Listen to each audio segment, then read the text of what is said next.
Hello and welcome to the Business and Pleasure podcast, the show that discusses what it's really like to be a digital nomad. We talk about the ups and the downs, the lessons learned, and the big discussion about whether you can really have it all. Today we have Niamh O'Doherty on the show. Niamh is a software implementation specialist for an e-commerce order and inventory management platform. I actually met Niamh last month in Sao Paulo and we became digital nomad buds, which is super lush. It was so nice to work alongside with someone for a few weeks. Niamh has been a digital nomad for a year, so let's find out more. Welcome to the show, Niamh. Thanks so much for joining us. Thank you for having me. I'm delighted to be here. So let's take it back to the very beginning. Can you tell us what you were doing before you became a digital nomad, and why did your digital nomad journey begin? I was finishing off my master's. I'd done a 1-year master's in Dublin, and I literally just needed a job, and I didn't really know what I was applying for. And so I sort of randomly applied to the job I have, and then started sort of traveling with it with about 6 months into doing it. And the rest is history. And here you are now. I know, and here I am now. Who'd have thought? In Brazil, baby. And how did you navigate the change in lifestyle? Well, to be honest, I mean, it wasn't so different from my last year of uni and my whole year of my master's, because those I did during COVID. So I finished my undergrad in 2020 and started my postgraduate in the latter part of 2020. And that was essentially just sitting in a room with a laptop, which is not so different from this. So it really wasn't much of a change. Why did you start traveling? Why didn't you just stay at home? I totally fell into it, which is kind of what I say to everyone when they ask how I sort of began. So I had planned to take 2 weeks off of work because I had been living at home at the time in Edinburgh. And I just had taken 2 weeks off to see my friend in the States. And my boss happened to be doing some business trips out that side of the world and was like, would you mind staying in America for a bit longer? And I was like, of course not. Don't have to ask me twice. Happy to do it. So I totally fell into it. So I ended up staying out in the States for about 6 weeks, sorry. And then I came back to Edinburgh to live again, and I was like, yeah, no, I'm gonna go elsewhere. So then I went to Vienna for a month. I have family in Ireland, so I lived in Ireland over Christmas. Was in Edinburgh again, and then I went to Rome briefly, and then Budapest. So it just kind of one thing after the, and then it was like South America. That's a good idea. And how do you pick your next destination?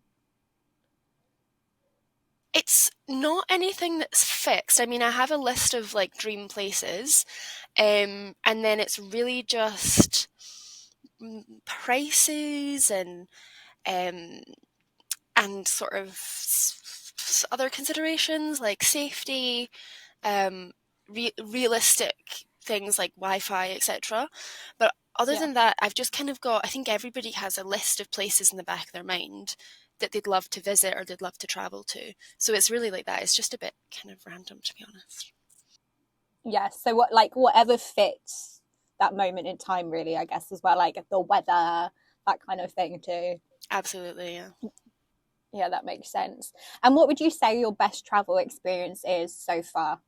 Oh, I don't know if I could pick Besides just one. meeting me, obviously. Of course. Well, after that's number one. But it really is actually meeting people, just in general, like meeting people.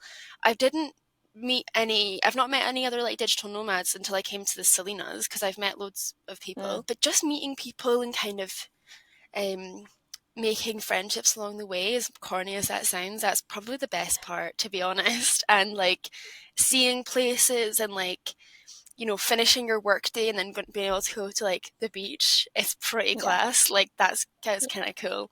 I like that a lot. Yeah, definitely. It makes a big difference as well, doesn't it? Just like for me, it makes a big difference in my mood. Like you can just be like, oh, well, I have work today, but also I can go to the beach. Exactly. Or I can go to this. Like it's a motivation. It helps the productivity. It helps the work blues. It helps. It just in general is like, and I mean, when I'm at home, in Edinburgh. I'm from there, so there's a little bit of like, well, okay, I'll finish my work day and then that's it. Whereas here, or when anywhere when I'm traveling, there's so many new experiences. So I'd be like, okay, well, I'm going to finish my work day and then I'm going to see this site, or I'm going to go to this restaurant that I've heard about, or I'm going to do this. So it helps structure the day, helps schedule things. So that's great. That's a good part of it. Yeah, definitely. And what would you say your worst travel experience is so far?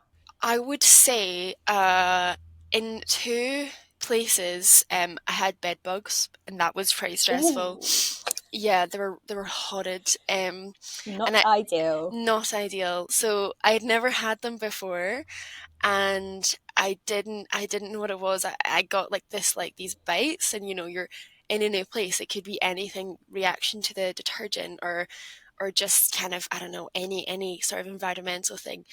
And then I sort of pulled back one of the chests of drawers, and I found one or two actually just like with their wee legs up in the air, and it was so gross. Oh It God. was it was horrific. And then trying to navigate, like, then trying to go to a doctor and trying to navigate that in like a different language. And we're from the UK, so the NHS covers everything, but then having to like pay medical costs, it's like, and it's always more Yeah. expensive than you'd think. Um, and then it happened twice in a row. It happened in Vienna and it happened in Budapest. Um, Oh my God. Where were you staying at the time? Was it a hostel or was it an Airbnb or? it was an Airbnb, both places, Oh, Airbnbs. Yeah, and it was just, I didn't get any money back, not for the second place. For the first place, I got about €60 back, and that didn't even cover the cost of the medical expenses. But yeah, it was just so stressful. It was stressful more than anything. I mean, it's not that bad. You get like a cream and you're fine. Goes away pretty quickly. But yeah, it was just because being away, the worst thing about being away is like, see when you're ill and you don't have like your parents or your pals yeah. around You you. just want your mum, don't you? Yeah, you just want to like lie on the couch and Just cuddle look up. after you. Yeah, Yeah. exactly. So that was pretty stressful, but That's like hard not as so well bad. because it's like one of those ones you can't really get away from. If you go into a bed and it has bed bugs, you don't realize until like the deed's been done. Yeah. Well, they say, well, what I learned is that if you've never had them before, the bites can take up to 2 weeks to appear. So like I was there for like a week and a half before I noticed, Oh which shit. is so gross. And then, but if you've had them before, it can take just a couple of days. So, yeah, I Oh, suppose. so by the second time you had it, you were like, "Yep, know what these are." Yeah, it was day like 1 or 2, and I was like, nope, not doing this again. I'm not doing it again. Get Not me out of happening here. again. I can't believe this. So that was my one. Oh, That's definitely the worst. But although, do you know what? That's not even that bad. If you, it's fine. It's not that bad, really. Really, it's not mm. that bad. And have you had any bad experiences when it comes to the work side of things, or has it just been mainly like the travel, getting your head round it all? A couple of times, like hardware things, like say like I didn't have the right adapter when I first got here, so I had like 2 weeks. Or sorry, 2 days. I had to use. I have another laptop, so that was fine. But that would have been just having to use a phone, which is just annoying to work from. But Mm. I'm still able to sort of do it. And to some extent, the time difference, like if I have a client in the UK and I'm in America, I'm 5 hours behind, but they might want to meet at 9 a.m. So I have to then get up at like 4, or be up at 4 for the meeting. Or I might have a meeting that's 10 a.m. at home, but here I have to be up by 6. So, but that just, yeah, it's fine. Yeah, you sort of get used to it, don't you? You're like, well, I'm just not going to have that much sleep. It's fine. But then you can balance it out. Like you could finish work early, then you can Yeah. like treat yourself, go to the pool. Like it sort of balances out. Yeah, exactly. Exactly. And what do you find hard about being a digital nomad? Sometimes, like, especially when you first get to a place, it can feel pretty isolating because you don't know Mm. anyone, you don't know the place either. always after a few days or up to a week, you're fine, you meet people, you settle in. But for the first few days, it can feel like a bit lonely. You don't know anyone. You're having like, it's a lot of like having dinner by yourself, or you'll call your parents or you'll call your friends at home. But it's always a bit isolating for the first little while, and then you end up meeting people and doing things, and it's fine. But that takes a bit of getting used to. I really don't Yeah. mind my own company. I enjoy my own company a lot. I'm a real introvert, so I'm fine really most of the time. But yeah, that takes a bit of getting used to, and if you don't like your own company, then that would be hard, I think. And what would you say your biggest learnings so far are from being a digital nomad? Have Learn another language. Don't just Yeah. have English. Yeah. That's a big one. And the kindness of strangers. That sounds ridiculous, but like to a great extent. I've been in some not sticky situations, but in some situations, and people have really helped me out. They didn't need to, but they did. They Mm. really did, especially here in Brazil. Um, Yeah. but all over, people have just been very kind. But other than that, I mean, just I kind of discovered this real love I have for traveling, and the love and the ability to do it. When I was in uni, I didn't really travel because I had uni to go to. But now that I do it, I've discovered like that I can do it, and then I love to do it. So that's a Yeah. big learning, a personal learning for me. Yeah. Yeah, definitely. I think as well with being a digital nomad and traveling by yourself, you're constantly learning more about yourself, which is nice. It's a real big like personal growth thing. Oh yeah, Like yeah, yeah, from when yeah. I started 2 years ago, completely different to who I am now.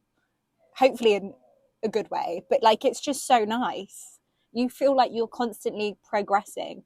Absolutely. There's a real sense of like for me like resourcefulness. Mm. Kind of being like, okay, like a couple of days ago, my phone just like stopped working. And normally, like, see if it was a year ago, I'd be like, oh my God, what am I going to do? Oh my God. Like, and then I was like, it's fine. It's a phone. I'll buy a new one. Like, it's cool. It's all right. Yeah. Kind of stuff like that. Or like, I don't know. You really have to rely on yourself to a great extent. There are Yeah. people that will help you, kindness to strangers and all that. But you really, in most situations, you just have yourself to rely on. Um, like real growth, I think, from the last like year especially. I started out in the States and I was staying with a friend. So I had her not only to show me around, but that was a person and her family who were helping take care of me. And then I was in Europe, so it's like an hour flight home and it's not very expensive.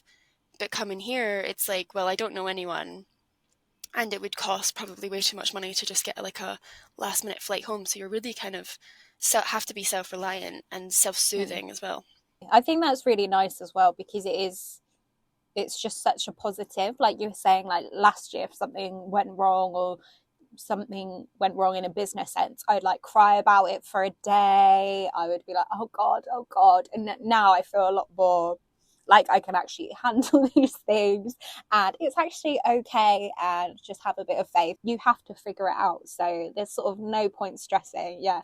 Exactly. Yeah, for sure. Definitely. Definitely. And how do you approach work and travel? I try my best to do like to maintain what I would do at home, which is like a 9 to 5. Mm. Obviously that's going to change if you have like a flight to catch or a train to get or a bus to catch.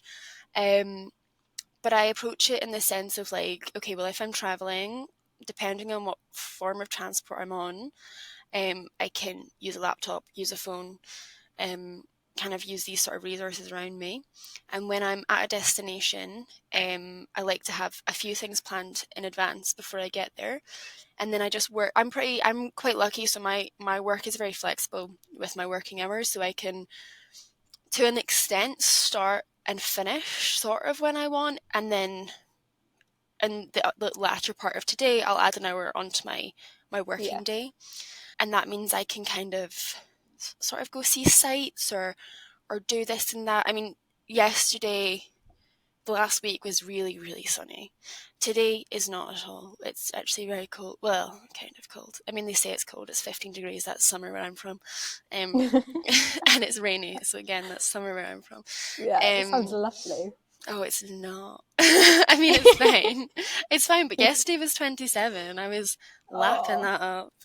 It changes so quickly here, doesn't it? No, I know, it really does. Sad. Like, it was really hot yesterday, and I was in Rio over the weekend. It's even hotter there.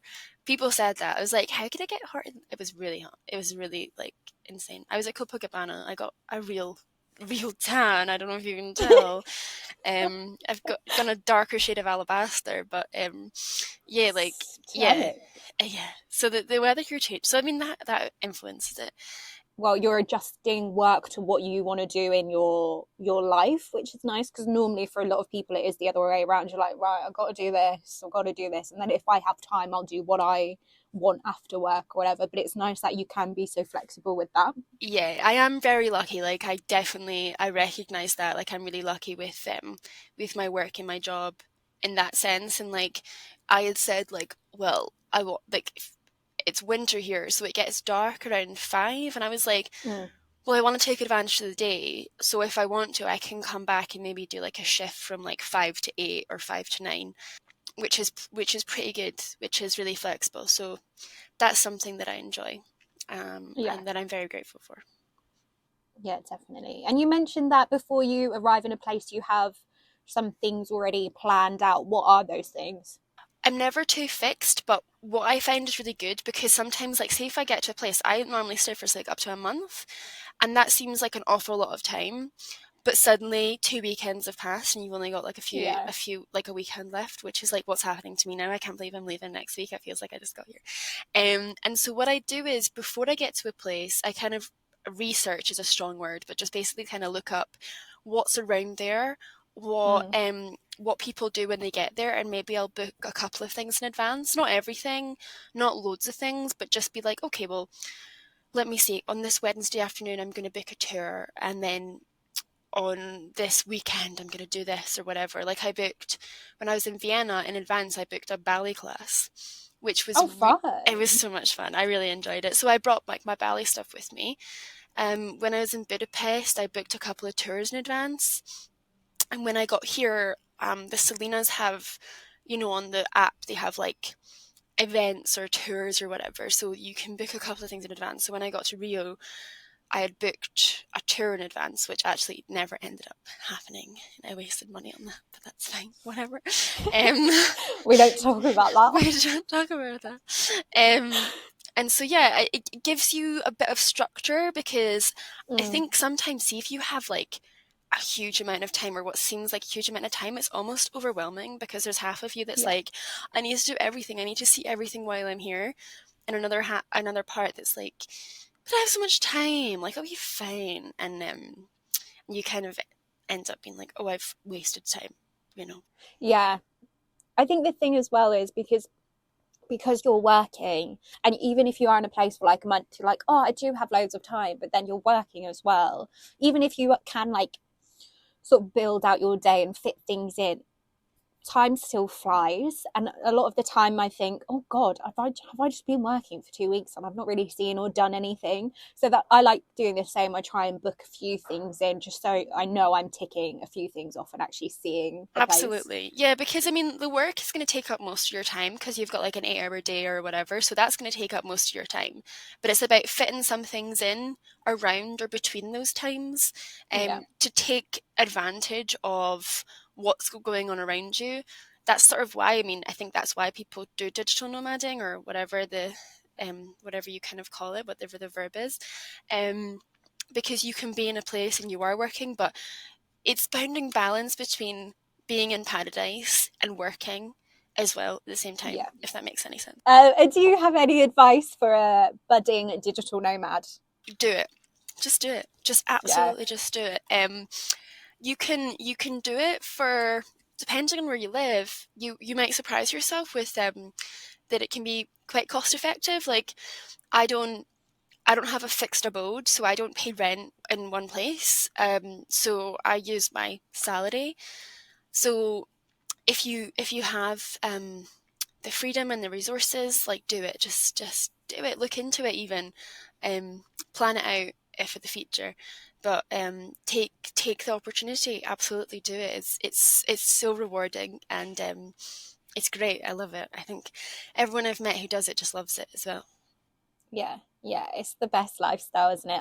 I spoke to someone last week, and they actually had a really good piece of advice. It was like, just start by dipping your toe, like start in your country and go to like Bath or Bristol or anywhere, and just try it for like a Absolutely. week or two, and then slowly sort of build it out if you do want to go further afield. I think that's a really nice way to test it.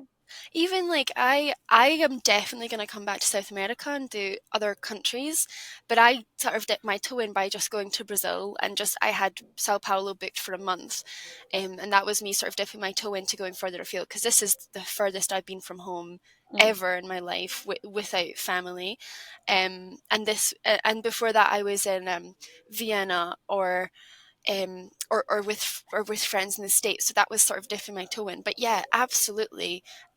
It's nerve-wracking, but you'd probably be surprised with like as we were sort of talking about before, about how self-reliant you can be and how resourceful you can be when you're pushed to be that. But yeah, get out your comfort zone. I think especially after COVID, we were locked in for so long.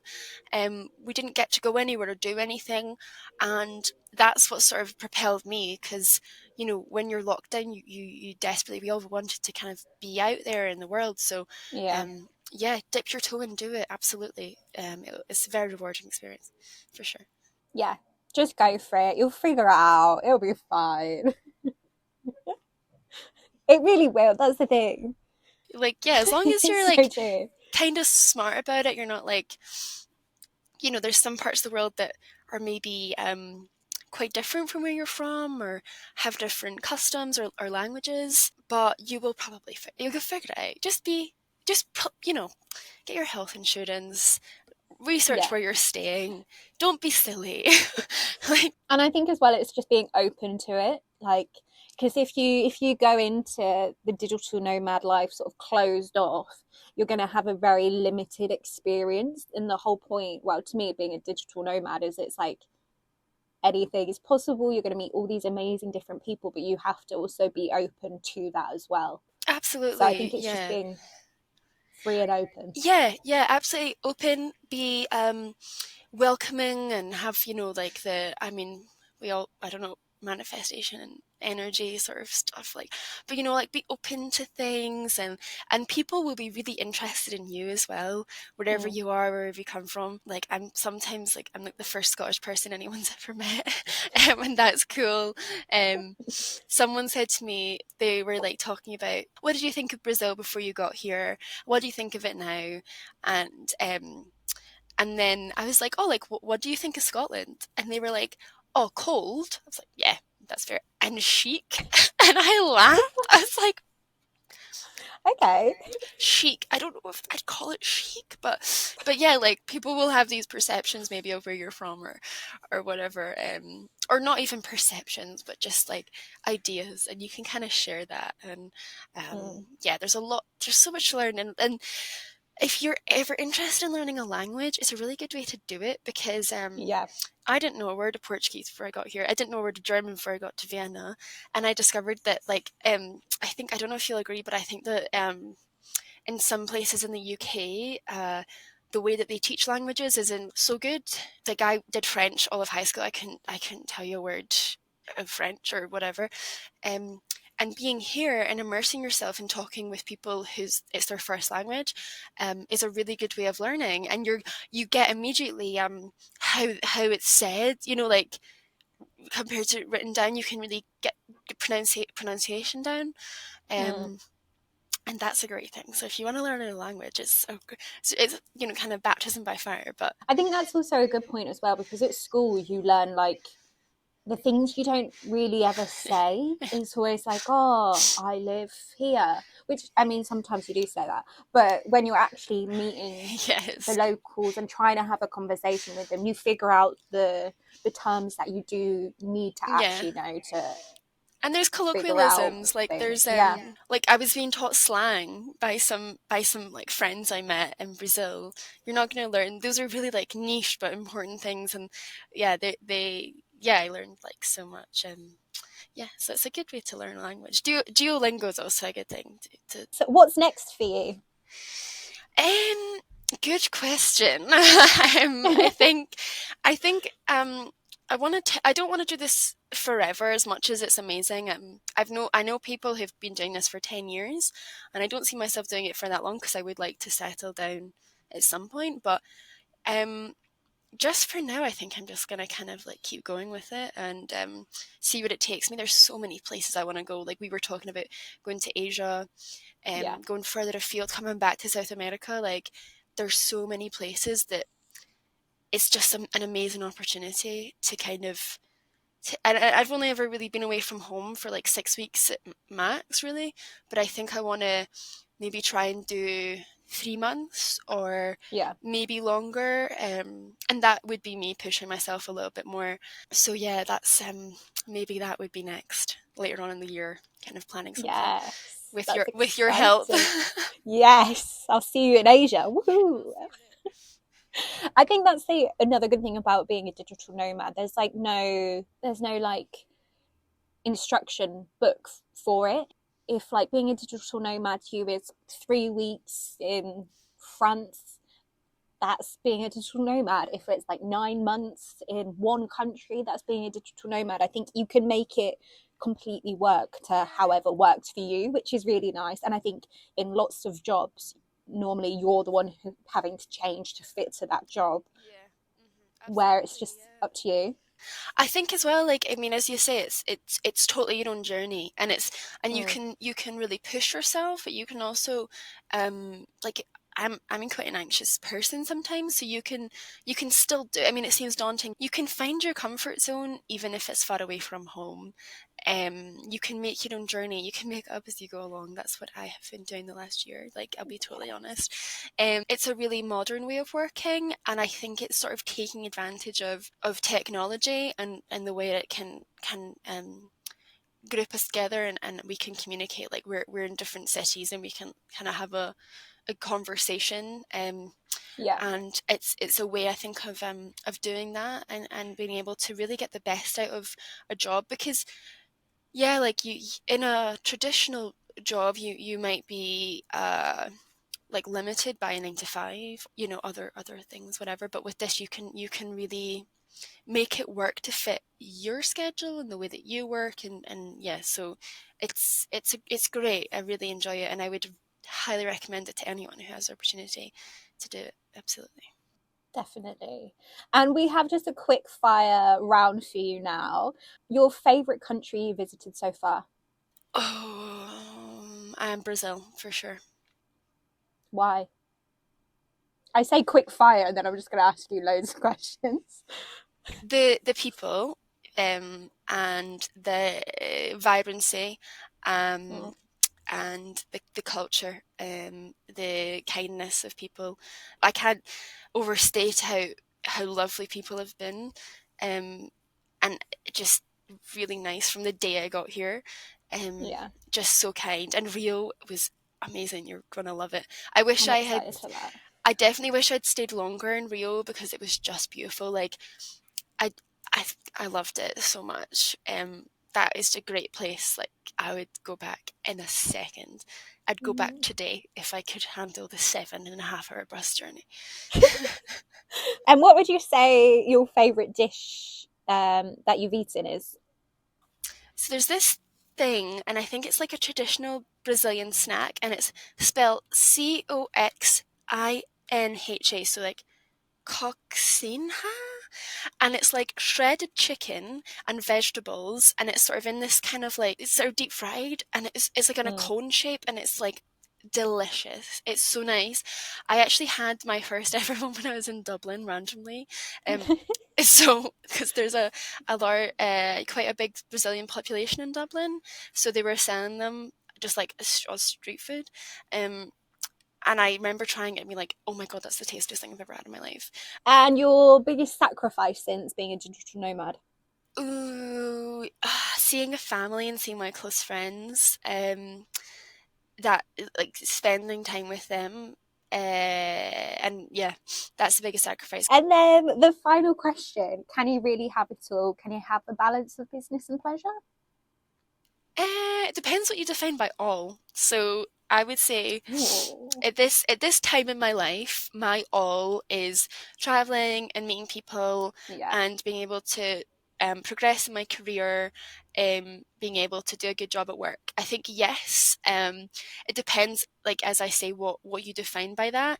So I think it might be difficult if you say had a partner back home, or if you had kids, or if you had a mortgage or something like that, which I think is why it's quite a good idea that I'm doing it now.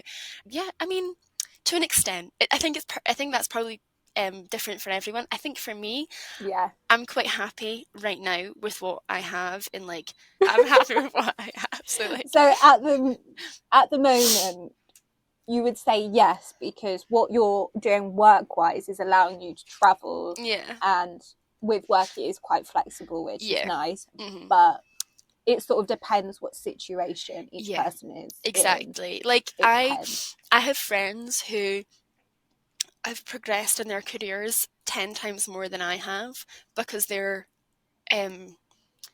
goal at the moment is to get the dream job, and they're finding like so much fulfillment in that, but they're not able to maybe go as many places, or they're working quite a lot. Like I have a friend who is like a lawyer, and lawyers, they work so much, the hours are mental, they're crazy, and so there's a few places that she wants to travel to, but she might only be able, and she does get to travel, but she doesn't get to travel so far.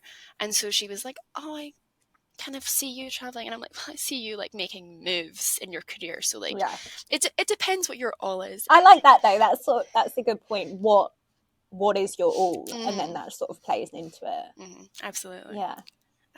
Oh, amazing. We're ending the podcast episode on a question. What is your all? What is your all? And I think no, that's all right.